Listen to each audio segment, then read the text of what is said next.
ব্যবসায়ী যারা আছেন তাদের প্রতি একটা নসিহত দিয়ে শুরু করি আলোচনা। সেটা হলো একটা সুসংবাদ দিয়ে শুরু করি। নবী সাল্লাল্লাহু আলাইহি ওয়াসাল্লাম একটা বিশুদ্ধ হাদিসে বলেছেন যে একজন সৎ ব্যবসায়ী, যে ব্যক্তি একজন সৎ ব্যবসায়ী, মাপে কম দেয় না, মজুদদারিতা করে না, দুর্নীতি কালোবাজারি করে না, আমানতের খেয়ানত করে না, মানুষকে ঠকায় না, এই ব্যক্তি ইনশাআল্লাহ তাআলা কিয়ামতের দিন নবীগণ, সিদ্দিকগণ, শহীদগণের সাথে হাসর করবে ইনশাআল্লাহ।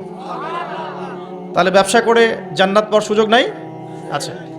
ধন সম্পদ অর্জন করতে কোনো অসুবিধা নেই, কিন্তু ধন অর্জন করে ওসমান গনি রাদিয়াল্লাহু আনহুর মতো মন মানসিকতা লালন করতে হবে। ধন সম্পদ আল্লাহ পাক দিতে পারেন।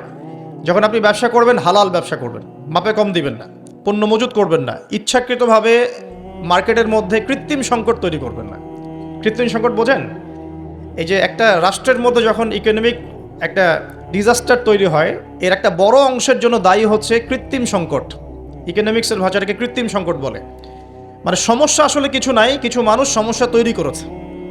মনে করেন কোনো সমস্যা নেই, ইকোনমি খুব সুন্দর চলছে, কিছু মানুষ তার ব্যক্তি স্বার্থের জন্যে কিছু পণ্যকে মজুত করে রেখে দিল, যে মানুষের মার্কেটে যখন ক্রাইসিস দেখা দেবে পণ্যের, তখন এটাকে ডাবল দামে বিক্রি করব। তো সে মনে করছে এটাতে খুব, আমি তো ব্যবসা করছি, সে মনে করছে এটা তো ব্যবসা। প্রকৃত অর্থে এটা একটা প্রতারণা।